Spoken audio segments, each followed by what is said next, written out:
Hello, I just want to share my insight.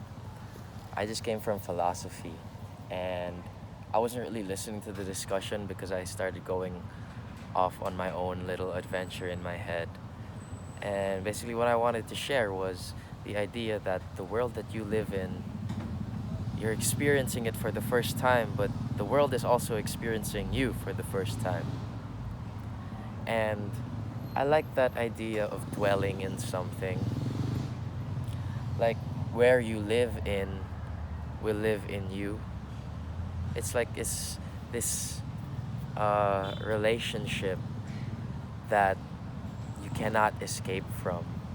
And so the idea to dwell means to live in something, right? In a particular place at a particular time. And so what I what I was writing about was w- the idea is that wherever you dwell is wherever you delight in.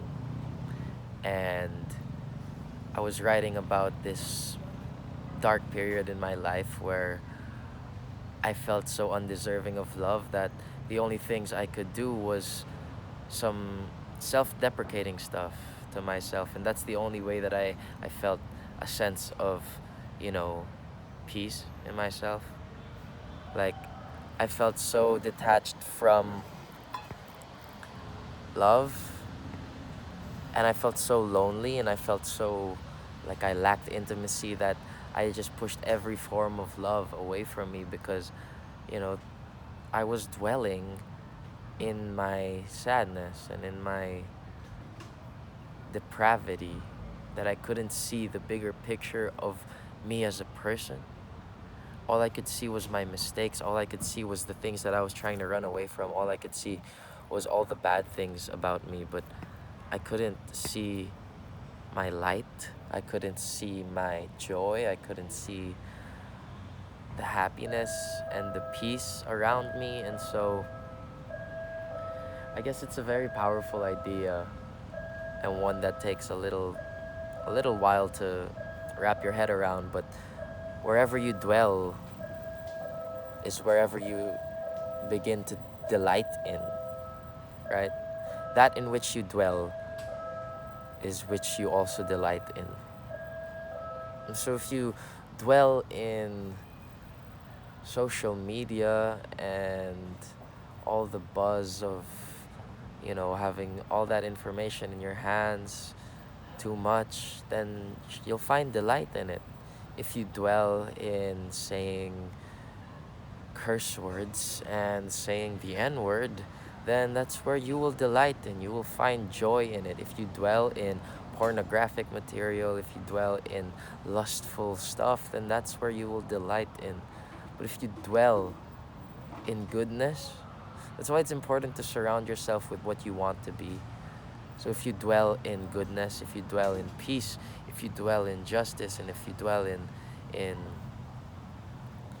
joy, then that's where you will delight in. That's what you will begin to seek, right? That's what you will begin to seek. That's the important thing, is that whatever it is that you want, you will seek it. And even if it's not really what you want, if it's what you're dwelling in, then that's what you'll end up seeking.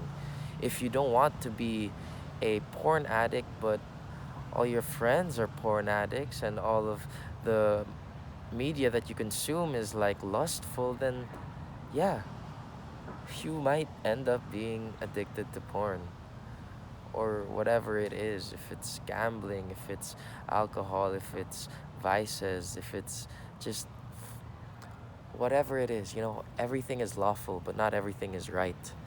Everything is permitted, but not everything is good. So, really just gave me the idea that I need to search within myself, what is it that I want to dwell in?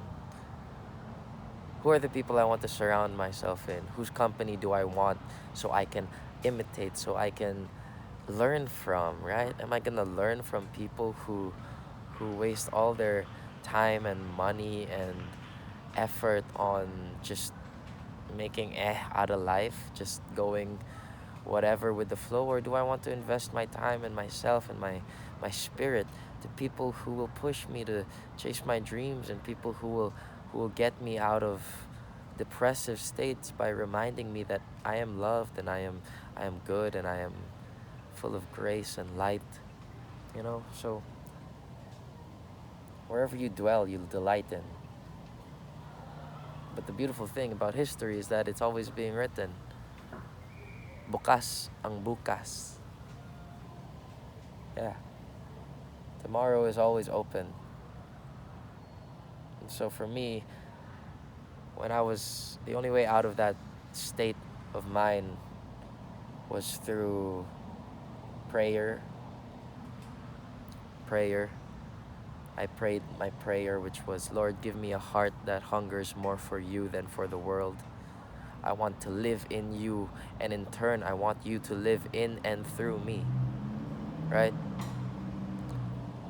And I've learned that the biggest blessing is to be a blessing for others and to be a blessing for yourself.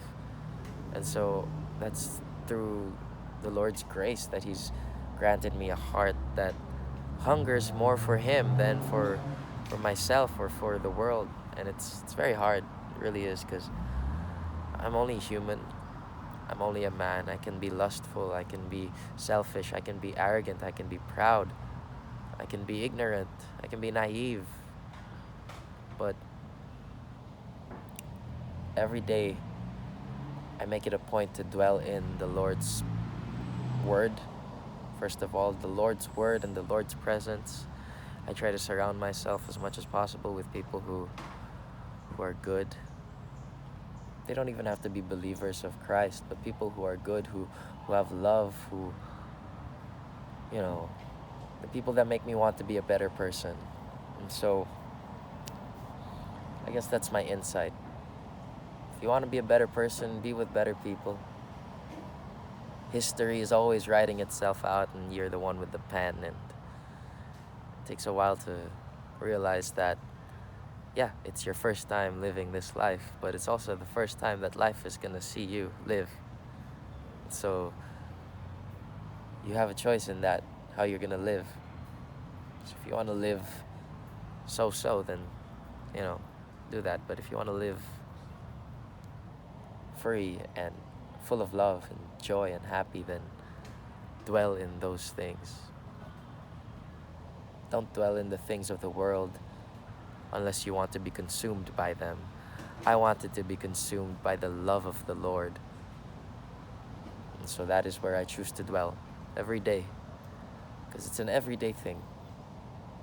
You don't just do it for a week and then you're saved completely. Like, oh, I don't have to pray anymore. I don't have to humble myself to the Lord. No, it doesn't work like that. It's an everyday thing. And so every day I'm still filled with arrogance. I'm still filled with pride, ego, all of that stuff. But every day I acknowledge that and I say, God, I am imperfect and I am broken and I cannot do this without you.